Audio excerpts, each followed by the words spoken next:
مش عارف تذاكر، وكل ما تيجي تذاكر بعدها كده بشويه بتزهق من المذاكره فبتقوم ما تخلصش المذاكره اللي عليك. والمشكله انك انت وراك مذاكره كتير ولازم تخلصها، بس انت اصلا مش طايق المذاكره ومش عارف تذاكر. تعال اقول لك بقى على حاجات صغيره جدا جدا، والاستراتيجيه دي لو انت عملتها انا مش عاوز اقول لك انك انت هتحب المذاكره، لانك انت مهما عملت برضه مش هتحب المذاكره، بس حرفيا الاستراتيجيه دي هتخليك تعرف تذاكر وانت مرتاح قوي من غير اي زهق. اول حاجه خصص كده ليك مكان كده في اوضتك او في بيتك، المكان ده يكون خاص انك انت بتذاكر فيه، بحيث انك انت لما تيجي تذاكر فانت عارف على طول انك انت هتروح تذاكر في المكان ده، مش لسه بقى هتقعد تدور بقى ان حته في مكان في بيتك بقى مناسبه انك انت تذاكر فيها، وعقبال اصلا لما تلاقي مكان مناسب انك انت تذاكر فيه هتكون اصلا مليت وهتفكس اصلا المذاكره وهتزهق اصلا من المذاكره.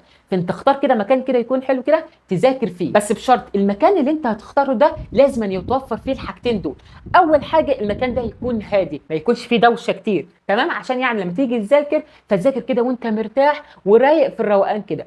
تاني حاجة المكان اللي انت هتختاره ده لازم أن يكون مناسب فعلا ان هو يتذاكر فيه، يعني ما تختارليش مكان كده في بيتك او في اوضتك يكون جنب السرير، فلما تيجي تعدي عليك اول نص ساعة بس من المذاكرة فطبيعي غصب عنك هتتعب فتقوم فتروح تريح على السرير، فده طبعا اكيد يعني هيكسلك انك انت ترجع تذاكر من تاني. فاهم حاجة المكان اللي انت هتختاره ده حاول على قد ما تقدر ان هو ما يكونش فيه حاجات كتيرة تشتتك عن المذاكرة، ويكون مكان مناسب للمذاكرة. تاني حاجة حدد من بالليل انت هتذاكر ايه بكره، عشان يعني ما تقعدش تفكر كتير هتذاكر ايه النهارده، لان صدقني كتر التفكير ده اصلا هيخليك اول لما تيجي تقعد على الكتاب وهتذاكر هتزهق من المذاكره وهتقوم، لان طبعا عقلك هيكون اصلا تعب من كتر التفكير فخلاص مش هيقدر يكمل ان هو يذاكر. فانت حدد من بالليل انت هتذاكر ايه بكره. تالت حاجه قبل ما يجي الوقت اللي انت محدده انك انت هتذاكر فيه عاوزك تروح تحط كتاب الماده والاقلام اللي انت هتذاكر بيها على الترابيزه او المكتب اللي انت هتذاكر فيه، عاوزك يعني تحضر كل حاجه انت هتحتاجها وانت بتذاكر. وكمان نظم كده المكان اللي انت مخصصه انك انت هتذاكر فيه، بحيث كده انك انت تهيئ المكان ده على ان هو يساعدك على انك انت تذاكر،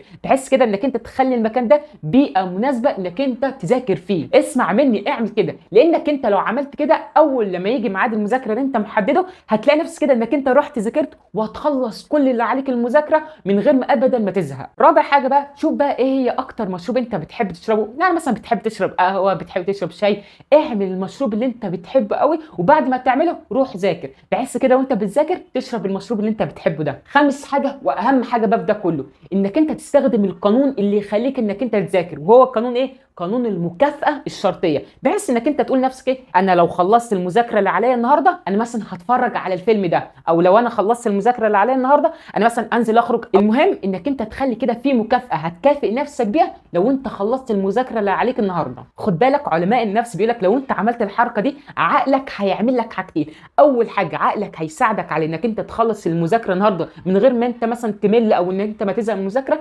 تاني حاجه عقلك هيشجعك بعد كده على انك انت لما يكون وراك مذاكره انك انت تروح تخلص المذاكره دي اهم حاجه. انت اكيد طبعا بتاخد درس، المهم بقى عود نفسك انك انت لما تيجي من بعد اي درس وتريح كده شويه قوم راجع على اللي انت اخدته في الدرس، اقراه كده مره واثنين وثلاثه، وبعد لما تراجع عليه حل عليه كده كام سؤال. انت لو عملت كده فانت كده مبروك عليك، انت كده ذاكرت 85% اللي انت اخدتهم في الدرس. طب لو انت ما عملتش كده، اولا الثلاث والاربع ساعات اللي انت قعدتهم في الدرس دي ما لهمش اي 30 لازمه، لان يعتبر الحاجات اللي انت خدتها في الدرس هيكون اصلا اتمسحوا من دماغك.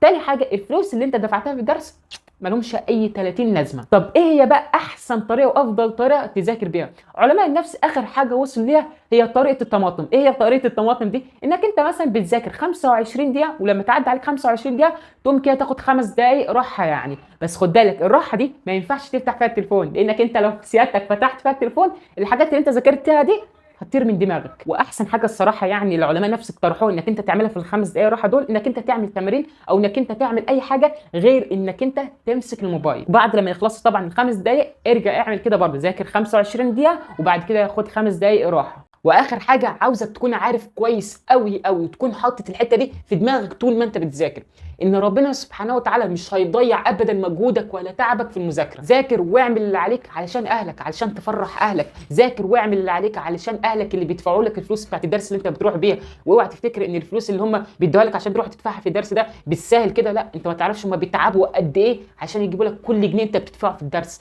فدول يعني ما يستحقوش ان انت تذاكر وتتعب علشانهم عشان تفرحهم. ربنا سبحانه وتعالى مش عاوز منك اكتر من انك انت تعمل اللي عليك، عاوز منك انك انت تذاكر وتعمل اللي عليك بس. فذاكر واعمل اللي عليك وسيب الباقي بقى على ربنا، وتاكد وتطمن ان ربنا سبحانه وتعالى هيفرح قلبك وهيكبر بخاطرك، وان ربنا سبحانه وتعالى مستحيل يضيع تعبك ولا مجهودك في المذاكره اللي انت هتذاكرها.